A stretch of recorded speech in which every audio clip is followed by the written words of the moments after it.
लेकिन चूंकि अनुया जी ने उसका अनुवाद किया है तो मैं समझता हूँ कि ये केवल एक रूपांतर नहीं होगा, बल्कि भाषांतर भी नहीं होगा। ये एक सही तरीके से उस रचना में जो लिखा गया है उस रूप का एक हिंदी में अलग स्वरूप हमको देखने को ज़रूर मिलेगा।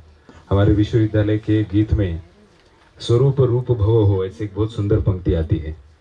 सिर्फ रूप से नहीं चलेगा, स्वरूप भी उसका देखना पड़ेगा और उसकी गहराई तक जाने वाला ऐसा आज का ये मंचन है, जिसका निर्देशन प्रोफेसर अजीत दलवी ने किया है और उनके साथ में सुधीर मोघे जी है अभिवाचन के लिए, माधुरी दातार जी है, वसंत दातार जी है, सागर ने इसका संगीत संयोजन किया है और खुद प्रोफेसर अनुया दलवी भी इसमें एक अहम किरदार का अभिवाचन करने वाले हैं।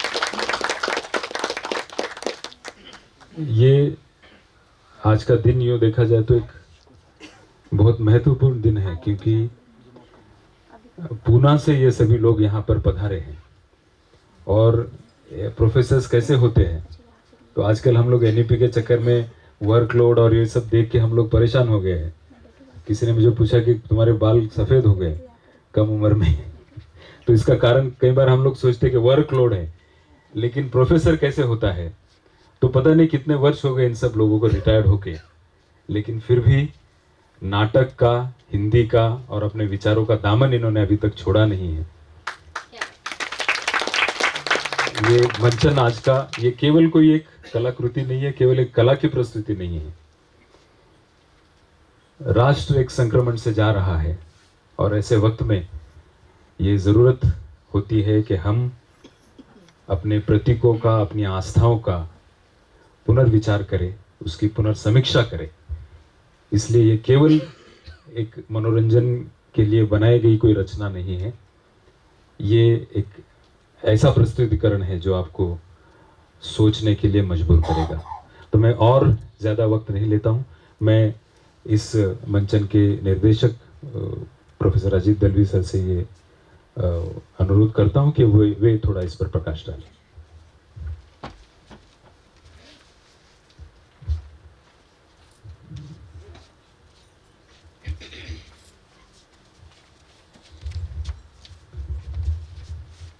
नमस्कार.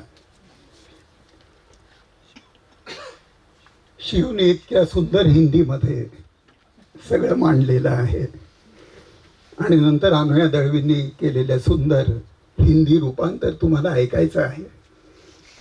याच्यामध्ये मी मराठीत बोलणं हे किती विचित्र दिसतं याची मलाही जाणीव आहे, परंतु तरी सुद्धा काही ऋणनिर्देश करणं आवश्यक आहे म्हणून मी इथे उभा राहिलो. आपल्या गावात एखादी प्रस्तुती करण्याचा आनंद किती असतो तो गेले 1 तास 1.5 तास आम्ही अनुभवतो. सगळे मित्र भेटतात, कोणाचे नातलग भेटतात आणि रसिक भेटतात आणि इथे जितके लोक आहेत ते इतके म्हणजे निवडून त्यांना इथे आणलेलं आहे असं वाटतंय. इतके या क्षेत्रातले सगळे मोठे लोक इथे एकत्र आलेले आहेत आणि ज्यांना खरोखर कलेबद्दल प्रेम आहे असे लोक एकत्र आलेले. जेव्हा आम्ही या अभिवाचनाचा विचार केला तेव्हा एक गृहीत धरलं होतं की एक प्रयोग आपल्याला औरंगाबादला करायचाच आहे, कारण हे आपलं शहर आहे आणि बाहेर कसंही आपला गौरव झाला, कोणी आपल्यावर टीका केली तरी आपल्या लोकांसमोर ते करणं आणि त्यांची पावती घेणं हे अत्यंत महत्त्वाचं आम्हाला वाटतं आणि म्हणून आम्ही इथे मुद्दाम प्रयोग करायचं ठरवलं आणि सगळ्या मित्रमंडळांनी अत्यंत चांगली साथ दिली. MGMचं जर्नलिझम डिपार्टमेंट, MGMचं फिल्म आर्ट डिपार्टमेंट आणि यशवंतराव चव्हाण सेंटर या सगळ्यांच्या मदतीने हा प्रयोग आपण इथे करतो आहोत.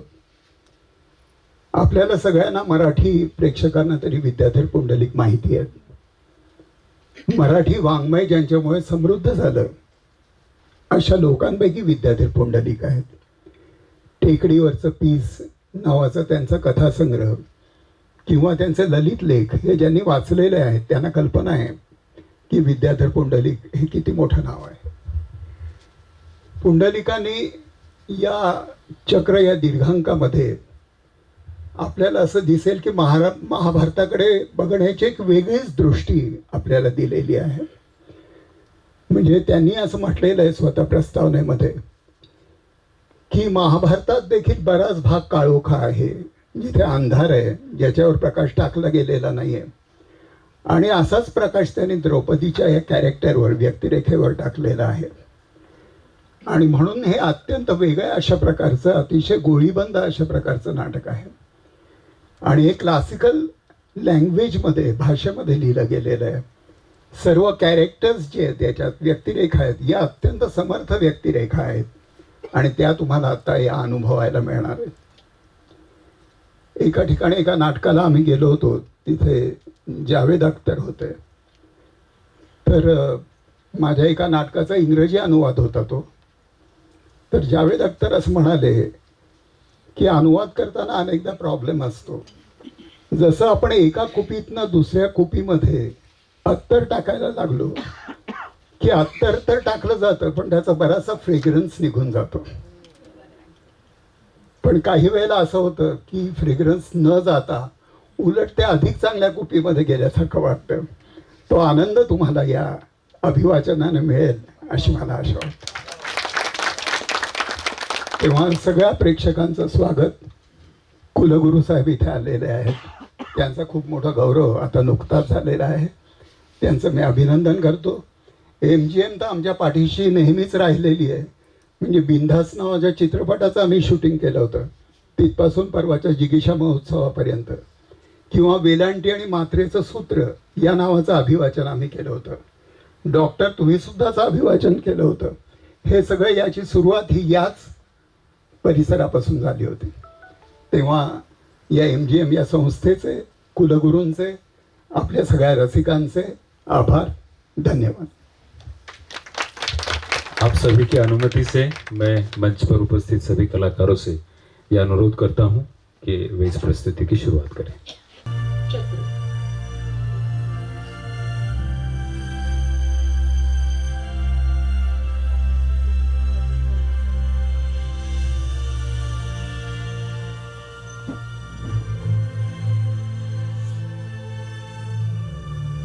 महारानी,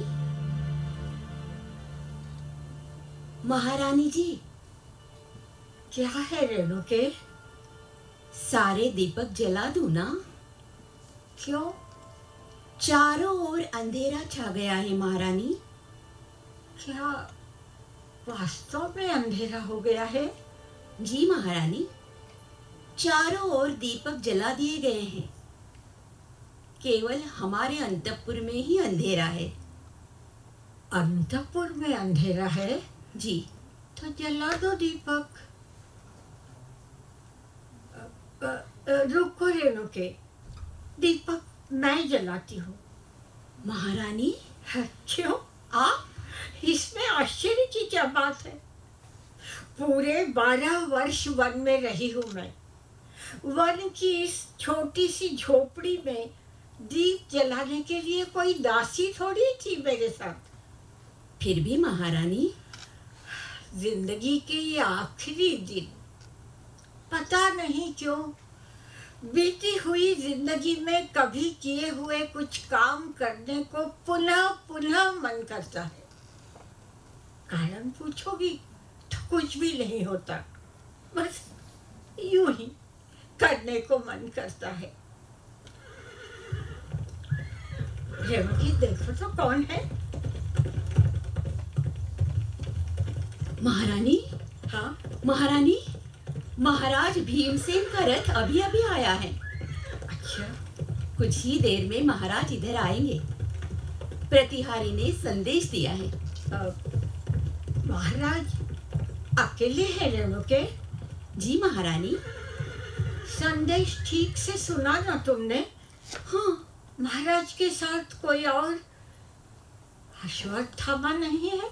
अश्वत्थामा? महारानी? हाँ, अश्वत्थामा. जी नहीं, उनके साथ कोई नहीं है महारानी. महाराज अकेले ही इधर आ रहे हैं. प्रतिहारी ने बस इतना ही कहा है। ठीक चलती हूँ मैं।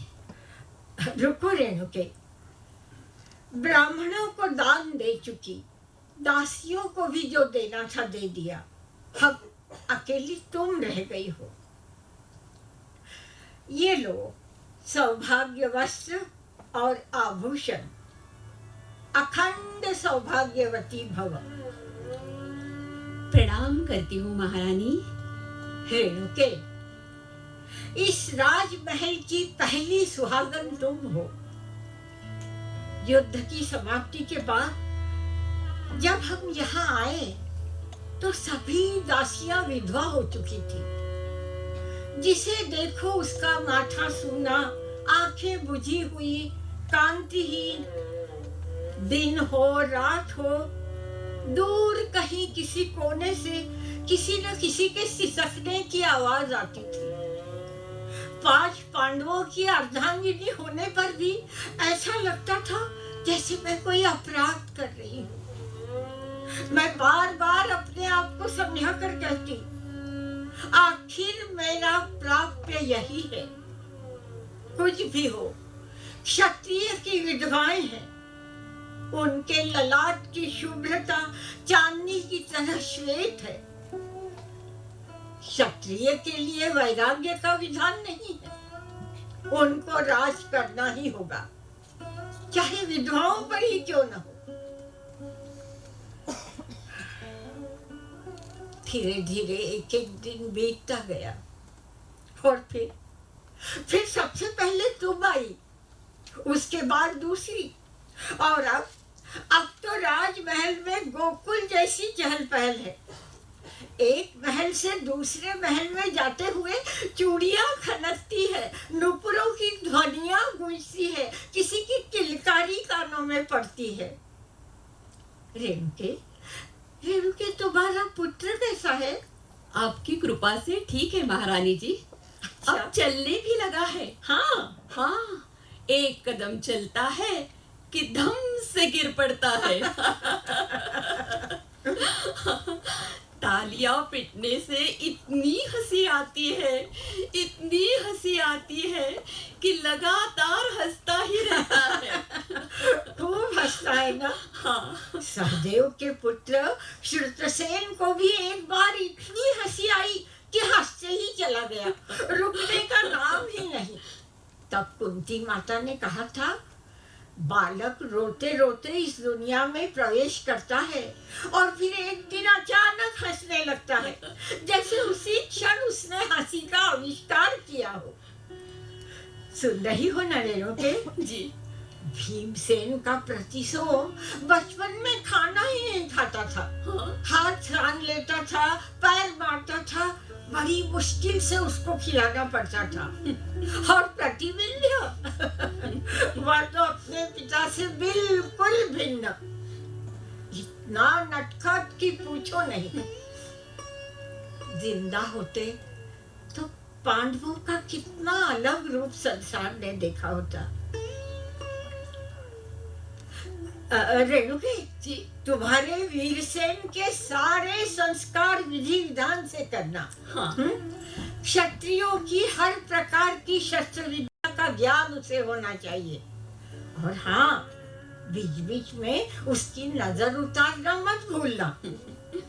अब बहुत जल्द हम लोग प्रस्थान के लिए चल पड़ेंगे। उधर से कोई भी संदेश आए तो इन बातों का ध्यान रखना।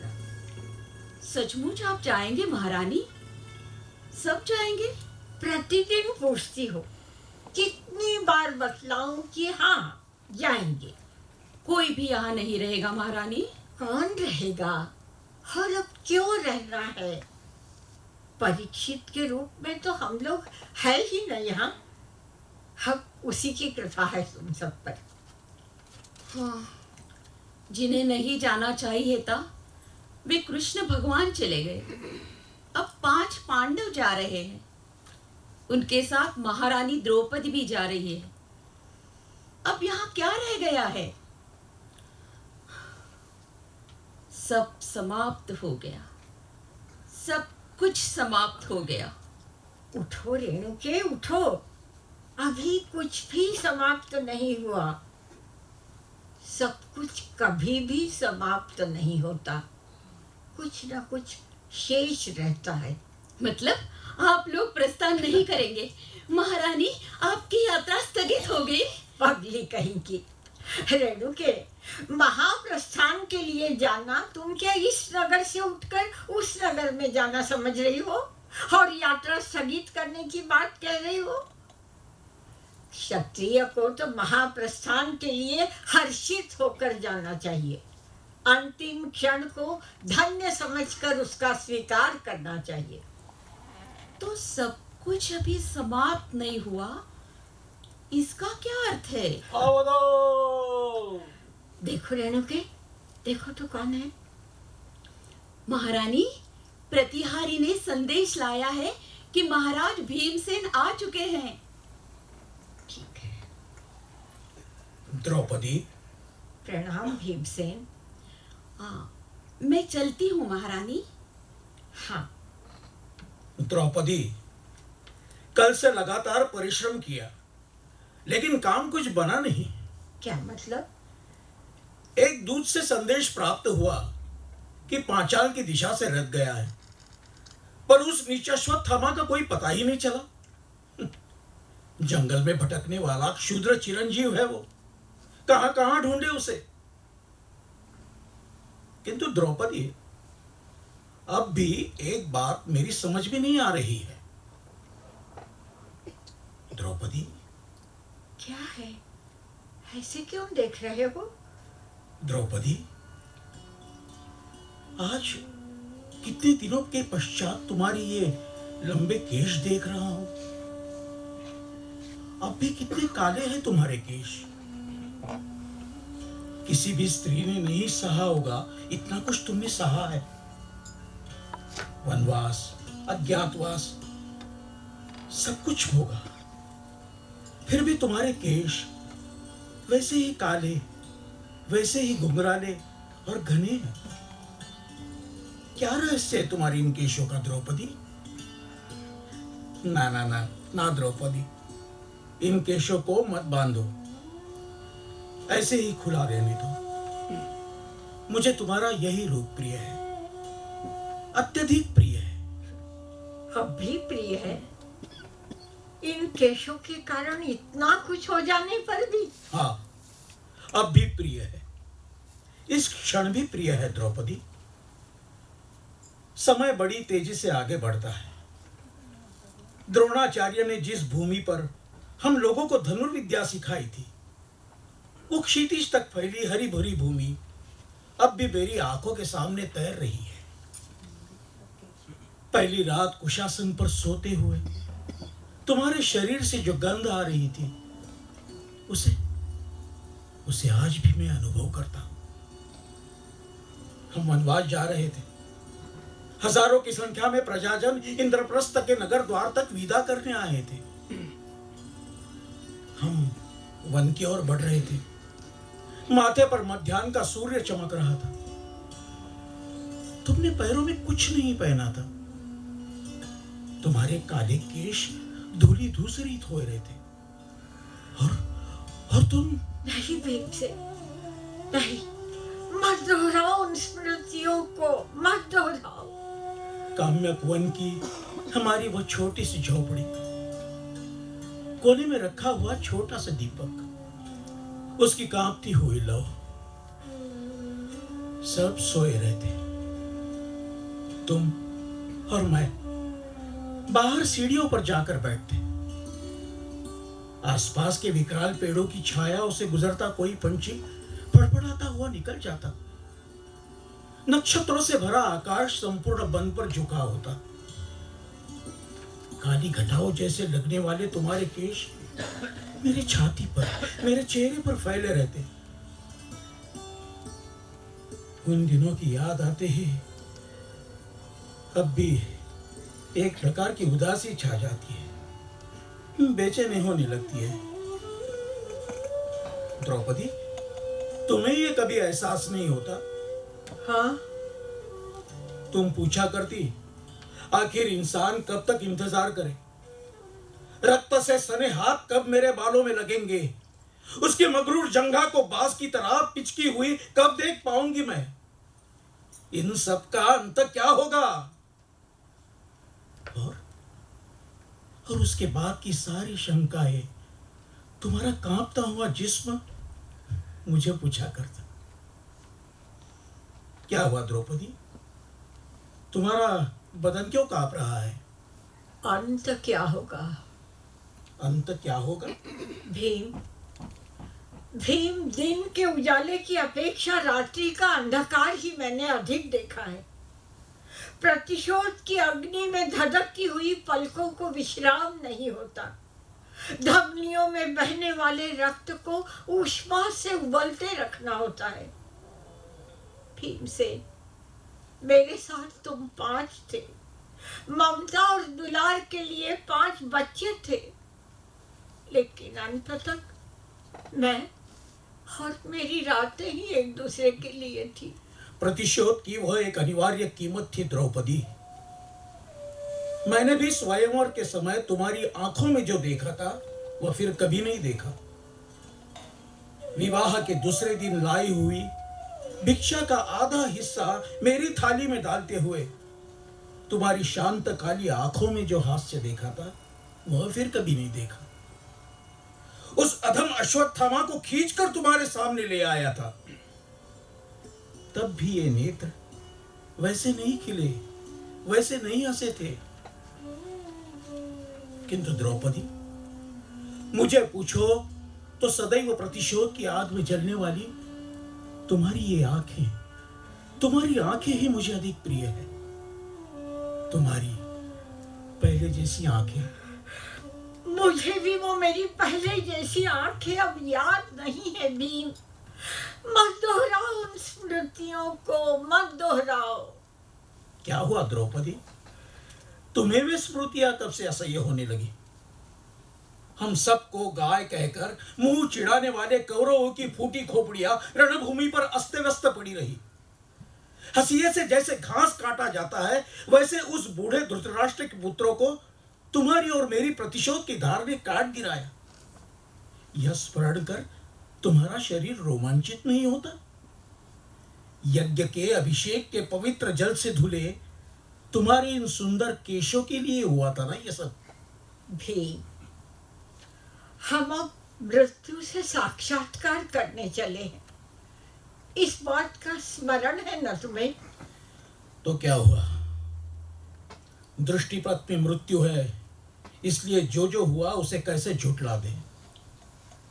धर्म भी ये नहीं कहता, और यदि कहे भी तो मैं उसे झूठ मानने के लिए तैयार नहीं।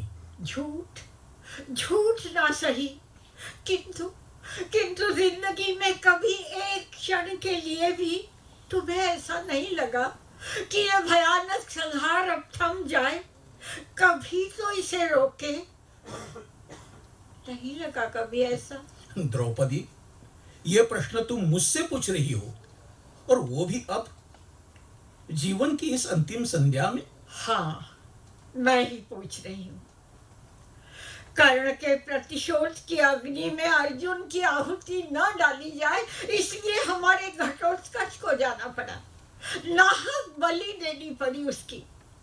तब भी ये संपूर्ण हत्या अर्थ शून्य है, ऐसा कहीं भीतर, कहीं बहुत गहरे तुम्हें एहसास नहीं हुआ? उस रात तुम शिविर में आई थी, मेरे पैरों को मलते हुए, अपने वस्त्र से मेरे बदन का लहू पोंछते हुए तुम रो रही थी। तभी तुम्हारे इस प्रश्न का उत्तर मैंने दिया था।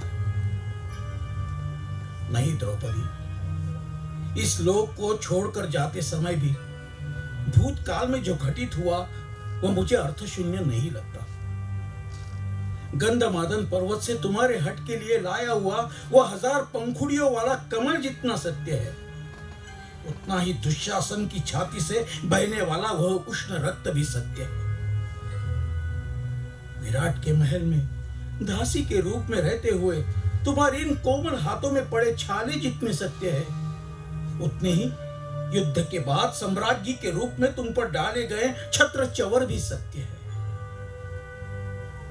कृष्ण की बांसुरी के स्वर भी सत्य है, और जिसका अता पता भी नहीं जानते उस शिकारी के हाथों कृष्ण के पैर में धसा वो बाण भी सत्य है, उस क्षुद्र अश्वत्थामा के माथे का जख्म भी सत्य है, और हम सबकी कल की यात्रा भी सत्य है। अश्वत्थामा की जख्म और मेरे जख्म, प्रतिविंध्य नहीं रहा, सूतसोम नहीं रहा, श्रुतकर्मा नहीं रहा, शतानिक नहीं रहा, श्रुतसेन नहीं रहा, इन सब की मृत्यु का अर्थ है भीम। हाँ है तो, बिल्कुल सीधा सा अर्थ, तुम भी उसे समझ सकती हो। प्रतिविंध्य से लेकर श्रुतसेन तक सब आहुति थे द्रौपदी, युद्ध में डाली गई केवल समिधा थी। क्षत्रिय के धर्म और कर्म को इसके अलावा कोई दूसरा अर्थ नहीं होता द्रौपदी। तुम हमेशा एक क्षत्रिय की तरह बोलते हो, कृष्ण हमेशा कूटनीतिज्ञ की तरह बोलते थे, व्यास और धौम्य हमेशा तत्ववेत्ता की तरह बोलते हैं, धर्मराज दुर्बल साधु की तरह बोलते हैं, किंतु अपने 5 पुत्रों को खो बैठी माँ से एक क्षण के लिए भी कोई इंसान की तरह नहीं बोलता। क्यों नहीं? अंत में भी मैं तुमसे पूछती हूँ, मुझ में और गांधारी में अंतर ही क्या रहा? उन्होंने अपने पुत्र खोए, मैंने भी अपने पुत्रों को खोया। उनके ससुराल और पीहर दोनों कुलों का नाश हुआ, मेरे भी दोनों कुल नष्ट हुए। उनका वंश मिट्टी में मिला, मेरा भी वंश खाक हो गया। गांधारी ने 100 दुखों को जन्म दिया, 100 पापों को प्रसूत किया, और मैंने केवल 5 दुखों को, केवल 5 पुण्यों को जन्म दिया, किंतु 100 बड़े और 5 छोटे, यही अर्थ तुम मुझे समझाओगे न भी? मैं केवल सत्य असत्य की चर्चा नहीं चाहती, मुझे मेरे दुखों की संगति जाननी है। दुखों की संगति, और हमारा परीक्षित, क्या परीक्षित भी एक भीषण विसंगति है द्रौपदी? आखिर परीक्षित किसका है? परीक्षित मेरा नहीं है। क्या कहा? परीक्षित तुम्हारा नहीं? परीक्षित सुभद्रा का है। वनवास मैंने भोगा है, सुभद्रा ने नहीं। अज्ञातवास में जूठन मैंने समेटी है, सुभद्रा ने नहीं। युद्ध मेरे शील की रक्षा के लिए हुआ है, सुभद्रा के नहीं। कितनी विचित्र बातें कर रही हो तुम द्रौपदी। इस उम्र में यह सौतियादा तुम्हें शोभा नहीं देता। सौतियादा? कितने भोले और कितने सीधे हो तुम भीमसेन। तुम जानते हो ना, अभिमन्यु को मैंने अपना दूध पिलाकर पाला था। बचपन में जब आप लोग उससे पूछते कि तेरी सौतेली माँ कौन सी है, तब वह सुभद्रा की ओर उंगली उठाता, याद है ना तुम्हें? फिर भी द्रौपदी, फिर भी परीक्षित मेरा नहीं है। मेरा सांवला शरीर, मेरी भौं है, मेरे ये लाल नाखून, मेरे ये घुंघराले केश, इनमें से कोई एक चीज लेकर मेरे नाम से, मेरे रक्त से जीने वाला कोई नहीं है मेरे पश्चात इस भूमि पर। मुझे नहीं चाहिए केवल आत्मा का अमरत्व, मुझे चाहिए मेरे रक्त की एक एक बूंद का अमरत्व। क्यों नहीं मिला मुझे वैसा अमरत्व? नहीं भीमसेन, मेरी वंशलता का विकास करने वाला कोई एक पुत्र जीवित रहने में ही युद्ध की संगति थी। द्रौपदी, सारे कर्तव्यों को पूरा कर तुम सबकी सम्राज्ञी के रूप में सारी दुनिया के सामने विचरण करती रही, अब भी करूंगी। किंतु सच बतलाती हूँ भीमसेन, आज भी हस्तिनापुर पर असंख्य गिद्धों की काली, लंबी और स्तब्ध छायाएं फैली है, ऐसा मुझे आभास होता है। प्रातःकाल के सूर्य की किरणों को देखती हूँ तो राख के रंग की दिखाई देती है। मैं अपने इस अंतपुर में दीवारों से झूठा रक्त का बहाव देखती हूँ जो कभी रुकता नहीं, धीमी गति से अखंड बहता रहता है। गोरस कितना पवित्र होता है, किंतु मेरे और नकुल के सौंदर्य से जन्मा शतानी की याद आ जाए तो गोरस की बूंद बूंद में मुझे राख की कचकची सी लगती है। द्रौपदी, मैंने कभी किसी से ये कहा नहीं, कृष्ण से भी नहीं, किंतु आज कहती हूँ। युद्ध की समाप्ति के बाद जब से मैं सम्राज्ञी बनी हूँ, तब से पुनः एक दूसरे वनवास में रहती हूँ। पहले वनवास में तुम थे, अर्जुन थे,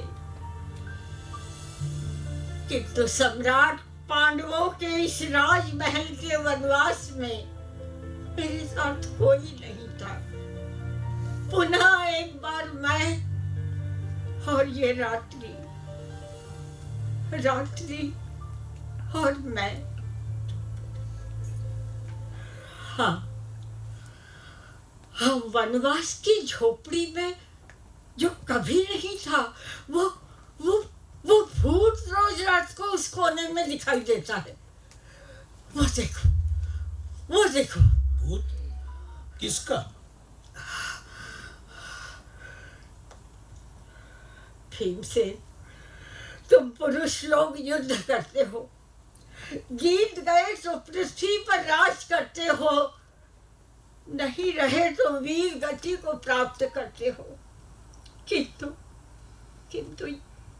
यद्यपि ये कहने का अधिकार मुझे नहीं है, किंतु वास्तव में हत्या होती है स्त्रियों की। द्रौपदी, पहले ये बताओ कि भूत किसका होता है? उस भग्न जंघा के दुर्योधन का? नहीं। तो उस अधम दुशासन का? नहीं। समझा, कर्ण का होगा? नहीं भीमसेन, पुनः गलती कर गए। वो भूत एक प्रश्न का होता है। प्रश्न का भूत? जिंदगी भर तुमने केवल प्रतिशोध ही चाहा, फिर भी अंत में तुम्हें क्या मिला? इस प्रश्न का भूत। पहले केवल वो प्रश्न सुनाई देता है, धीरे धीरे युद्ध भूमि पर बजने वाले नगाड़े की तरह, फिर मणि की तरह कुछ चमकता है, और उसके पश्चात बुझते हुए दीपक की लौ की तरह एक लाल रेखा दिखाई देती है। धीरे धीरे वो रेखा भी बड़ी होती जाती है, और फिर एकदम से उसका अश्वत्थामा का भूत दिखाई देता है। उसकी लाल आंखें हिंस्र पशु की तरह चमकती है। वो कुछ बोलना चाहता है। सपने में खोया हुआ मनुष्य जैसे केवल होंठ हिलाता है, वैसे उसके होंठ हिलते रहते हैं। अश्वत्थामा का भूत? किंतु अब तो अश्वत्थामा से मिलने की आशा ही नहीं रही। बस प्रस्थान से पहले एक बार, कम से कम एक बार उसे देख पाती, सिर्फ एक बार। अश्वत्थामा, बार बार अश्वत्थामा। यज्ञ में बलि जाने वाले पशु की तरह घुसे मारने की योग्यता रखने वाला वो कमीना, और तुम्हें उसे मिलना है। तुम्हें क्या हो गया है मालिनी? वनवास में प्यार से तुम मुझे जिस नाम से पुकारते थे, उस नाम से आज कितने दिनों बाद तुमने बुलाया है भीम से। क्यों? कैसे तुम्हें ये नाम याद आया? मालिनी, इन अंतिम क्षणों में तुम टूट गई। वनवास, अज्ञातवास, युद्ध और अंत में निर्वंश। कब से उठा हुआ यह भयंकर तूफान आखिर सह नहीं पाई तुम। इसी क्षण का मुझे कई दिनों से भय था। कुछ नहीं रहा। तुम्हारी अपनी जो विशेषता थी वो समाप्त हो गई है द्रौपदी। समाप्त हो गई? क्यों? एक सामान्य माँ की तरह मैं बोलने लगी, एक सामान्य माँ की तरह मेरी आंखों में पानी भराया, इसलिए। भीमसेन माँ के आंखों के आंसू भी तुम्हें स्वीकार नहीं। उसकी करुणा का तुम्हारे पास कोई मूल्य नहीं। माँ, उसकी करुणा, उसकी आंखों के आंसू। द्रौपदी, तपस्वी ऋषियों के मार्ग में पाप बहुत सुंदर रूप लेकर आते हैं। क्षत्रिय वीरों के मार्ग में करुणा भी ऐसी ही आती है। उसका रूप केवल सुंदर ही नहीं, उदात्त भी होता है। ऐसा ही होता है हर स्त्री के साथ। अंत में यही होता है। हम जैसे क्षत्रिय के जीवन में अनिवार्य रूप से आने वाली यही शोकांतिका है। कभी भी, किसी भी समय, किसी भी क्षण उसके स्तनों का दुर्बल वात्सल्य, उसकी करुणा एकदम उफन कर आती है।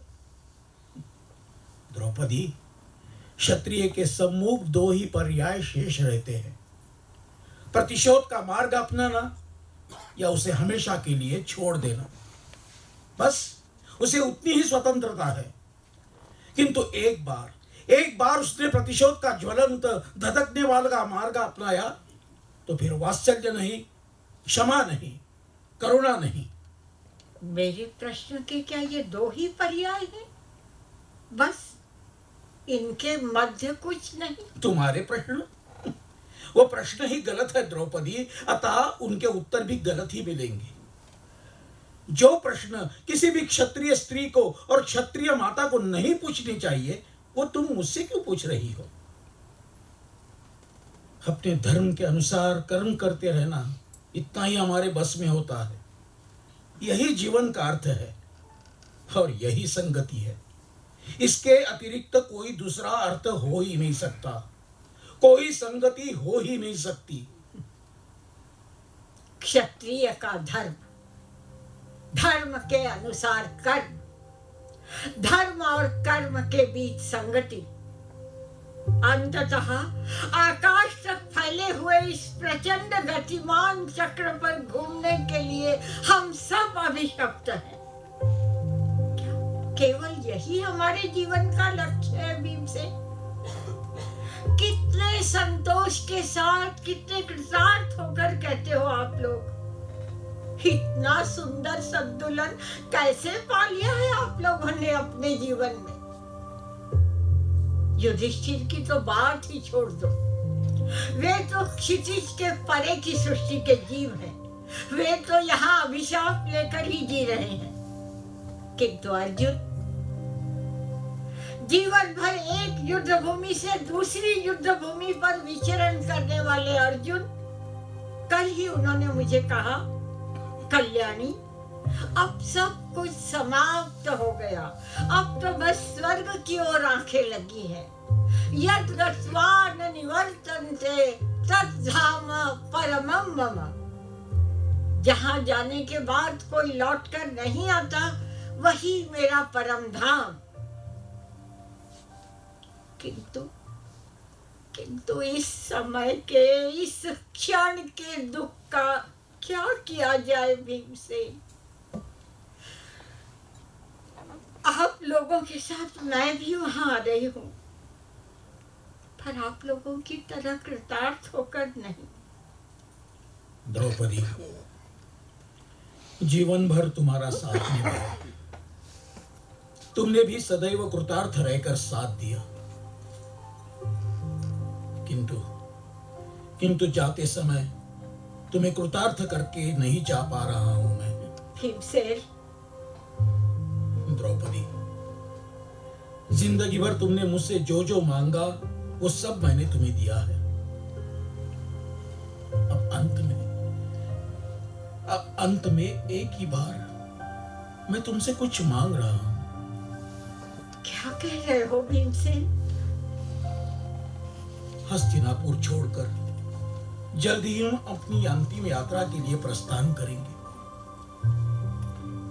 उस अंतिम यात्रा में भी तुम्हारी ये मुक्त काले घुंघराले केश इसी रूप में देखना चाहता हूं। उस समय भी तुम वेणी मत बांधना,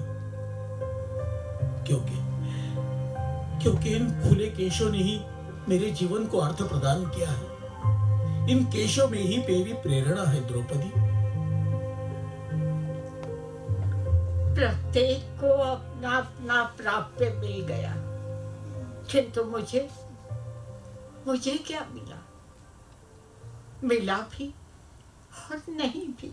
क्या उस अधम अश्वत्थामा से मिलने पर वो मिलेगा? नहीं, तब भी नहीं।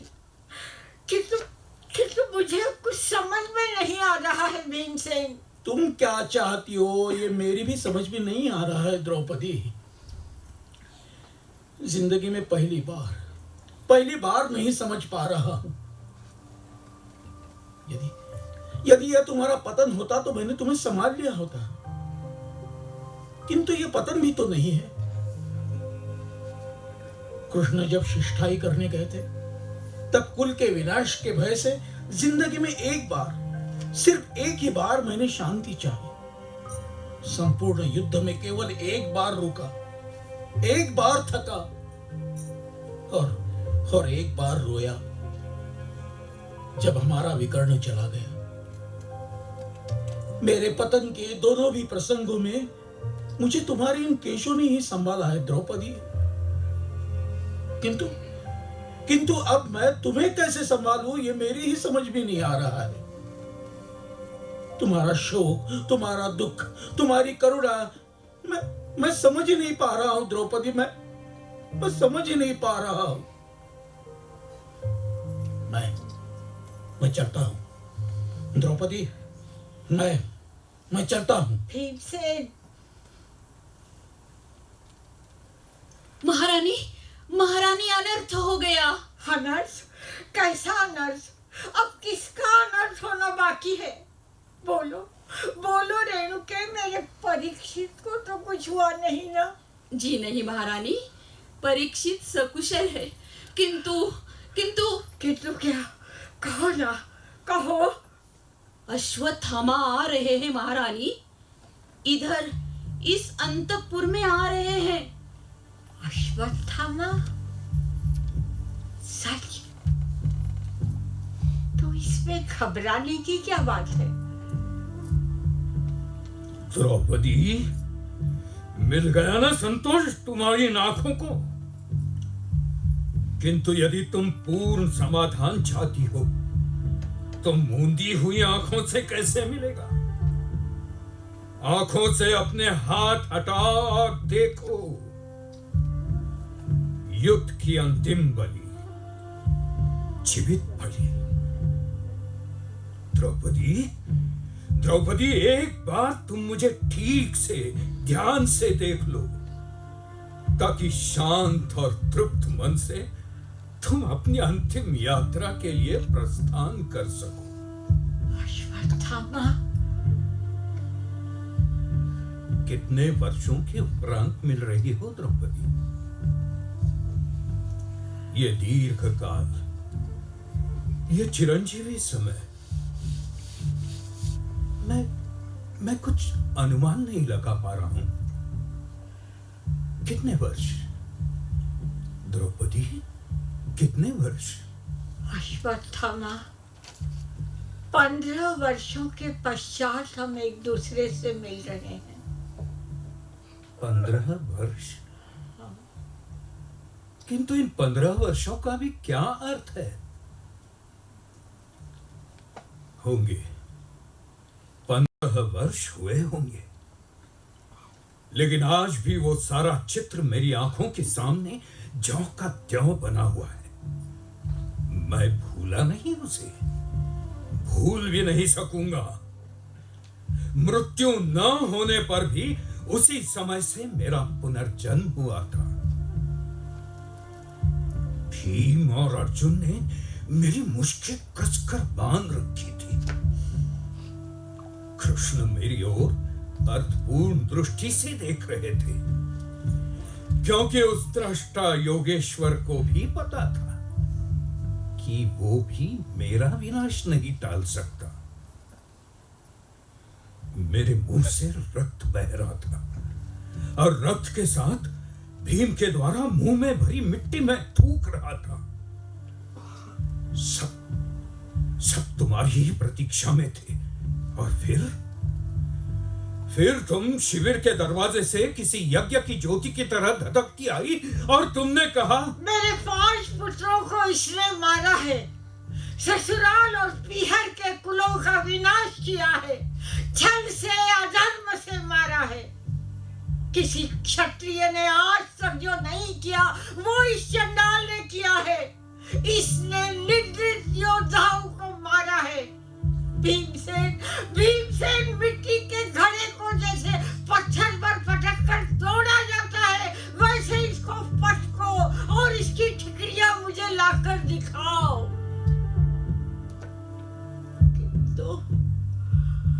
किंतु ये दुष्ट तो अवध्य है। नहीं भीमसेन, इस चंडाल के चेहरे पर तेज तथा सामर्थ्य का कोई भी चिन्ह रहने न पाए। इसके माथे पर इस दिव्य मणि का चमकता तेज मैं सह नहीं पा रही हूँ। भीमसेन इसके माथे से उस दिव्य मणि को उखाड़ लो।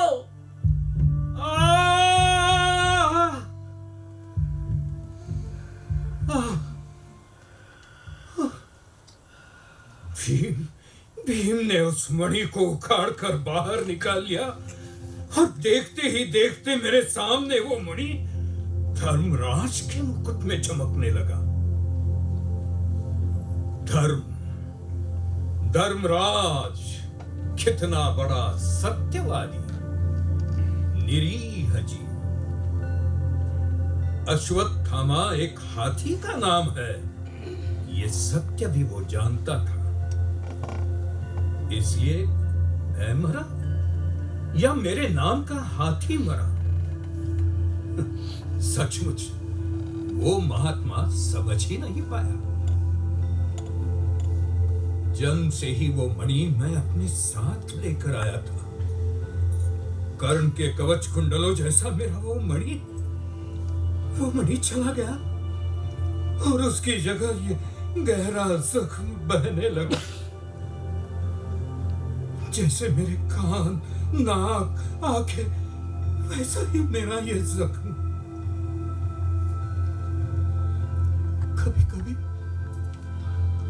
कभी मैं उससे बहुत प्रेम करता हूँ। अपने हाथ, पैर, बाल, अपने शरीर के कण कण से जैसे हम प्रेम करते हैं ना,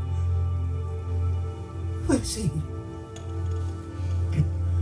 पानी, द्रौपदी, दासी से पानी लाने के लिए कहो। पानी। ये लो अश्वत्थामा।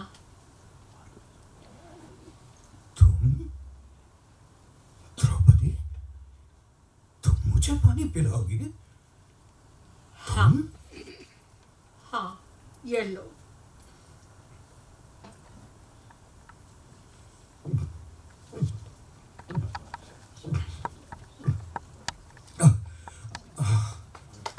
हाँ,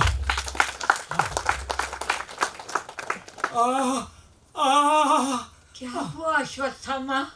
वही जख्म द्रौपदी, वही कभी न सूखने वाला गीला जख्म। बीच बीच में उसमें ऐसी ही वेदना होती है।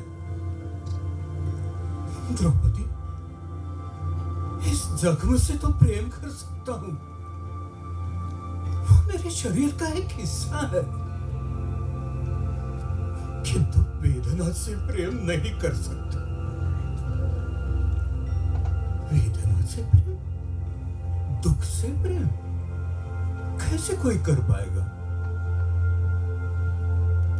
ऐसे जख्म से मुक्ति नहीं, इस रक्त से मुक्ति नहीं, इस वेदना से मुक्ति नहीं। होगी भी कैसे?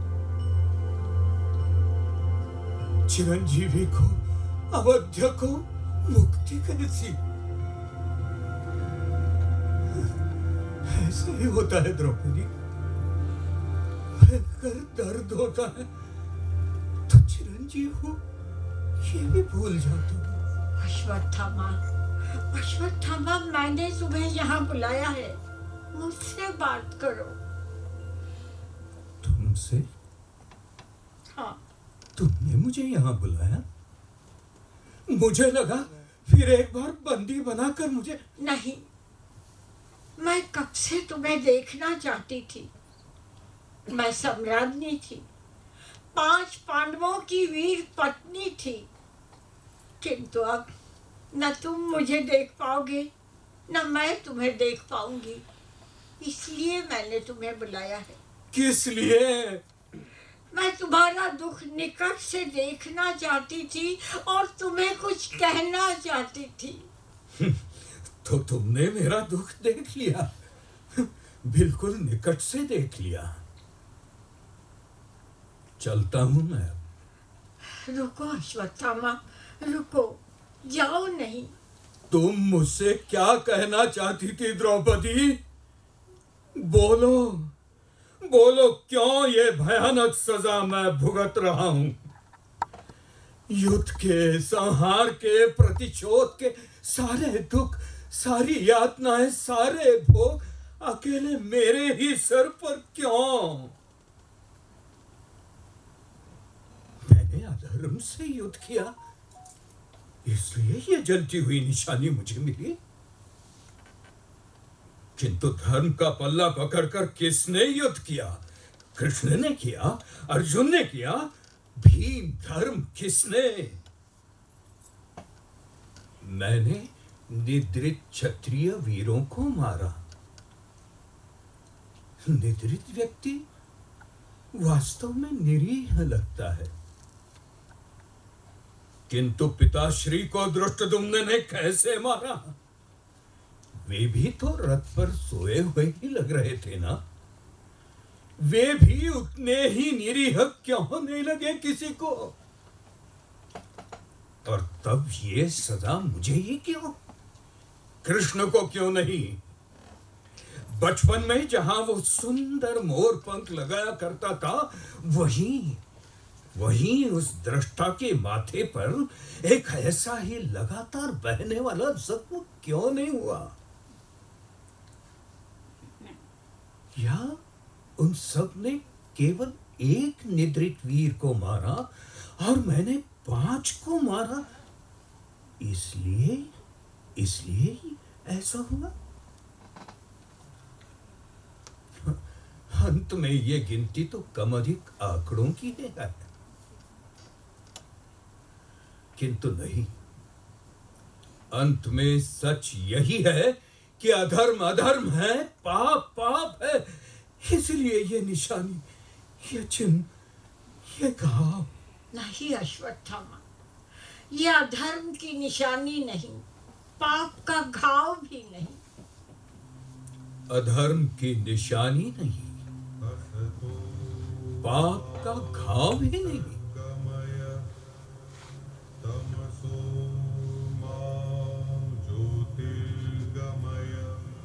ये दीप, तेज का ये छोटा सा रूप कितना सुंदर, कितना शांत, कितना अपने आप से भी अकेला है। इस ज्योति का सा शुभ्र शांत चिरंजीवित्व मुझे नहीं प्राप्त हुआ। मैंने पाया ये लाल उष्ण रक्त का धब्बा, एक चिरंजीव वेदना का कलंक। पाप नहीं, अधर्म नहीं, फिर भी ये अंगार कैसी? मेरे माथे से रक्त का ये झरना अखंड रूप से क्यों बह रहा है? गीले चिपचिपे लहू की घिनौनी बदबू का साथ अकेले मुझे ही क्यों? कौन किससे पूछे, कौन किसको उत्तर दे? अभी अभी भीमसेन से मैं अपने प्रश्न पूछते पूछते थक गई। अब तुम मुझसे पूछ रहे हो। मुझे भी मेरे प्रश्न किसी से पूछने का अधिकार है। आप सबके चले जाने के बाद मुझे पहचानने वाला कौन रह जाएगा? आने वाली प्रत्येक पीढ़ी से मैं दूर होता जाऊंगा, पर मेरे प्रश्न तो अनुत्तरित ही रह जाएंगे। सच है अश्वत्थामा, मेरे 5 पुत्रों की हत्या तुमने की, उनके बच्चों की भी हत्या की, सारे पांचालों को काट गिराया, किंतु फिर भी तुम्हें संतोष नहीं हुआ। यदि हुआ होता तो प्रतिशोध का चक्र वहीं पर नहीं रुक गया होता। ये प्रश्न फिर से तुम ही मुझे पूछ रही हो द्रौपदी। अंततः मैं भी उसी चक्र का एक हिस्सा था जिसका एक हिस्सा तुम थी।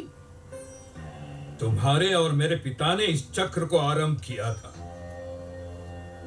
द्रुपद के द्वारा पिताश्री का अपमान, पिताश्री से द्रुपद का अपमान, धृष्टद्युम्न के हाथों पिताश्री का वध, मेरे हाथों धृष्टद्युम्न का और तुम्हारे पुत्रों का वध। लेकिन तुम वहीं क्यों नहीं रुक गए अश्वत्थामा? तुम्हारा वो भीषण अस्त्र तुमने गर्भवती स्त्रियों के गर्भ पर छोड़ा, जिन्होंने इस संसार को अभी देखा भी नहीं था। ऐसे गर्भस्थ जीवों की तुमने हत्या की अश्वत्थामा। तुम वहीं क्यों नहीं रुके? कैसे नहीं रुका? क्यों नहीं रुका? द्रौपदी, अभी आश्चर्य होता है मुझे। पांडवों का मुझ पर स्नेह था, मैं भी तो पांडवों से प्रेम करता था। घटोत्कच को तो मैं वत्स कहकर बुलाता, फिर भी पांडवों की सभी गर्भवती स्त्रियों के गर्भ तक वो अस्त्र गया। पिताश्री का वह ब्रह्मास्त्र वो छूट गया या मैंने उसे छोड़ा? कुछ समझ में नहीं आता। नहीं,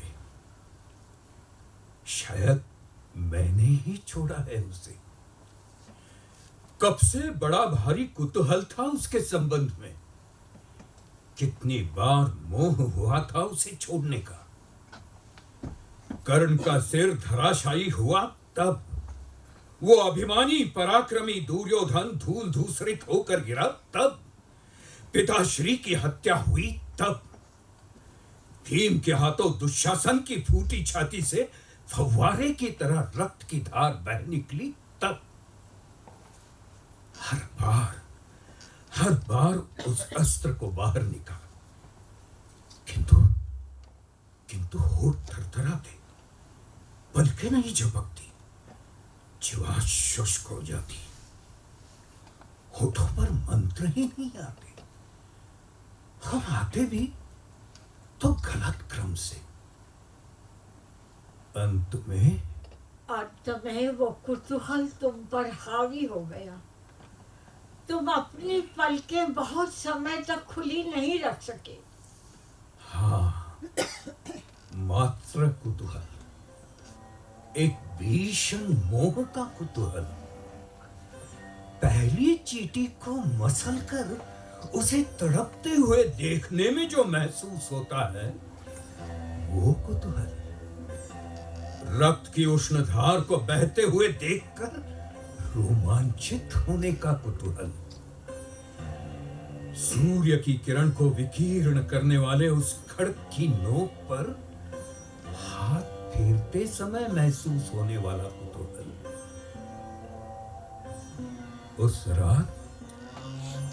रात बरगद के कोटर में कौवे के पिल्लों को खाने वाले उल्लू को देखा और मेरे आंखों के सामने एक ही क्षण में अंधेरा छा गया। रक्त की वो धार मेरे देखते ही देखते बाढ़ की तरह फैलती गई। खड्ग पर चमकने वाली उस छोटी सी किरण ने सारी धरती को व्याप्त करने वाली धूप का रूप धारण किया। वो शस्त्र मेरे हाथ से छूट गया। क्या हो रहा है, क्या नहीं, इसे जानने से पहले लेकिन ये कुतूहल क्यों हुआ, कैसे हुआ? नहीं द्रौपदी, इसका कोई उत्तर नहीं है। या कहीं ऐसा तो नहीं कि अनिवार्य रूप से कहीं से छूटने वाले बाण का मैं अंतिम छोर था, या अनिवार्य रूप से उच्चारित मंत्र का मैं केवल एक अंतिम शब्द था। उस भीषण कुतूहल का मैं केवल एक प्रश्न चिन्ह था। तो फिर ऐसा ही समझो कि तुम उस कुतूहल की सजा भुगत रहे हो। तुम इस अंतिम छोर तक पहुंचे इसलिए ये भुगत रहे हो। अश्वत्थामा, हम सब ने द्वेष और प्रतिशोध की रेखा को कल्पांत तक पहुंचाया। हम सब ने? द्रौपदी, हमने कह रही हो तुम? नहीं नहीं, ये क्या किया द्रौपदी तुमने? तुम सती हो, धर्म के लिए, न्याय के लिए, सतीत्व के लिए तुम जलती रही हो और औरों को भी जलाती रही। हाँ, मेरा भी एक धर्म था। पति क्षत्रिय थे, अतः उनका धर्म भी मेरा धर्म बन गया। और फिर मैंने नितांत प्रतिशोध ही चाहा। प्रारंभ से लेकर अंत तक प्रतिशोध। वनवास को गई भी तो जानबूझकर केश खुले रखकर। भीमसेन से कहा कि कुछ वर्षों के पश्चात कौरवों की विधवाएं ऐसे ही केश खुले रखकर मुंह में मिट्टी भरकर रोती रहेगी।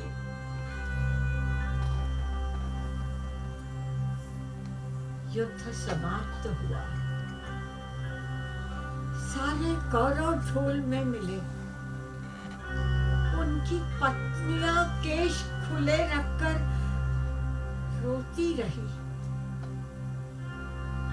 अभिमन्यु नहीं रहा, मेरे पिता नहीं रहे, किंतु मेरे 5 पतियों में से एक का भी बाल बाका नहीं हुआ।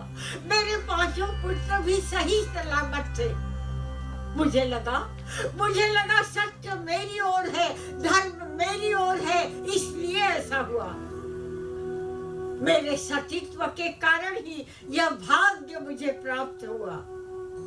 मेरे पतियों के जाने के पश्चात मेरे पुत्र थे। मेरे केशों, मेरे नाखूनों, मेरी भौहों, मेरे रक्त बिंदुओं को विरासत में लेकर जीने वाले मेरे पुत्र इस लोक में थे। एक सामान्य माता जो चाहती है, वो सब मुझे मिल गया था। मुझे और कुछ नहीं चाहिए था, कुछ नहीं। तो वास्तविक संघर्ष तो आगे ही था।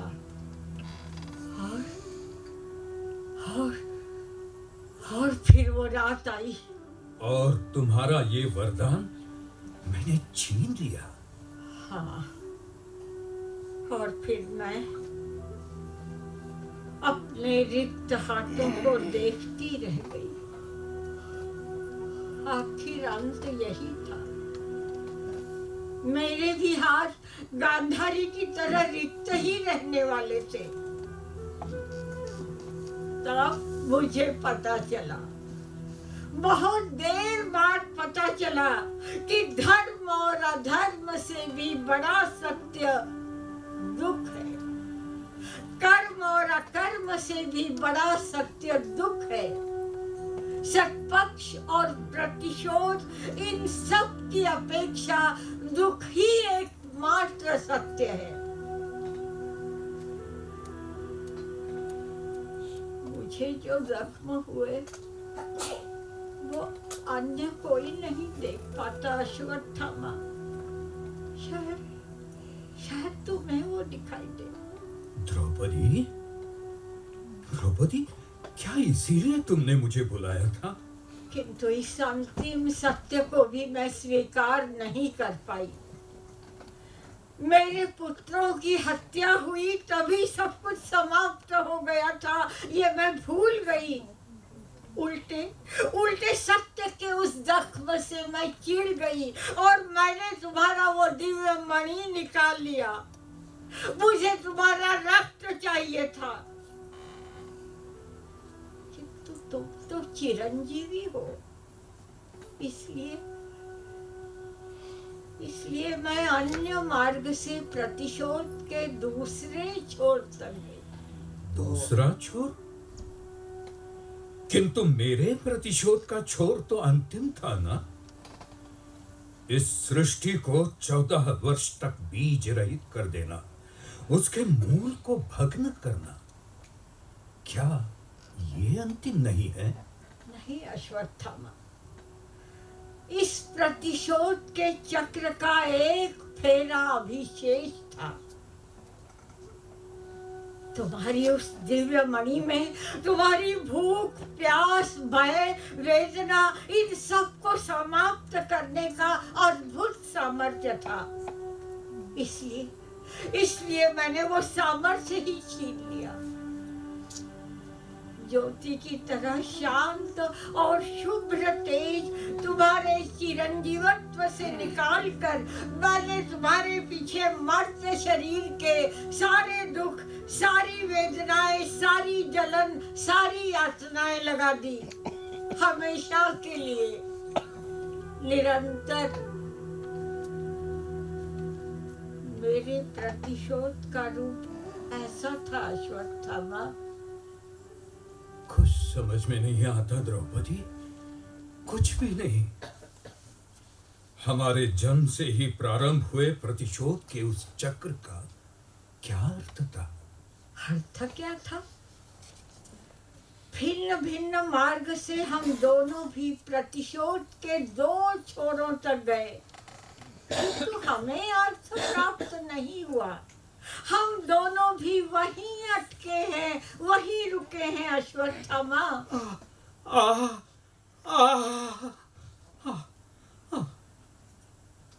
अंततः गांधारी भी दुखी, द्रौपदी भी दुखी और अश्वत्थामा भी दुखी। अश्वत्थामा, हम में से प्रत्येक ने प्रतिशोध ही चाहा। कर्ण ने अपने जन्म के लिए, भीम ने मेरे शील की रक्षा के लिए, दुर्योधन ने अपने अभिमानी स्वभाव के लिए, तुमने अपने पिता की हत्या के लिए और मैंने अपने पुत्रों के लिए। हर किसी का प्रतिशोध सत्य था, किंतु फिर भी हम में से कोई भी कहीं भी क्यों नहीं रुका? और मैं माता होने पर भी नहीं रुकी।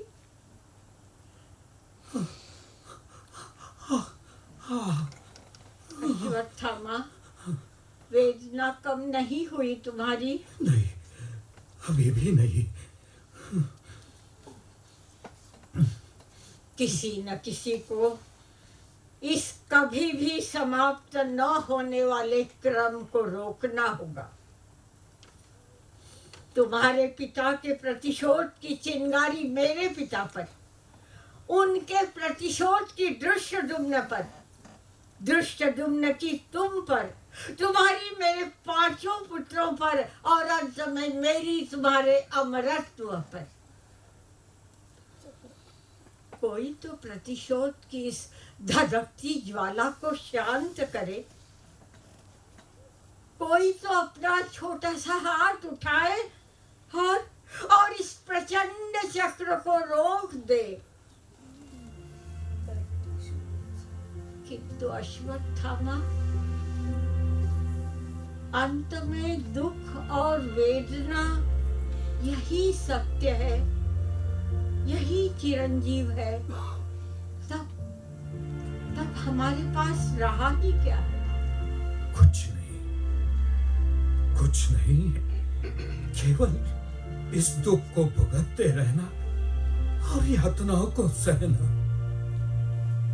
हाँ, चलता हूं मैं द्रौपदी। रुको अश्वत्थामा, रुको।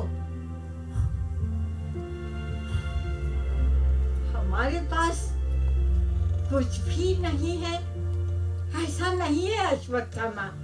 हाँ? कम से कम एक चीज है। नीचे झुको अश्वत्थामा। मैं तुम्हारे जख्म पर तेल डालती हूँ। तेल डालने से तुम्हारी वेदना तो कम होगी ही, तुम्हें अच्छा भी लगेगा। धीरे धीरे ये जख्म भी भर जाएंगे, ये जख्म भी भर जाएंगे।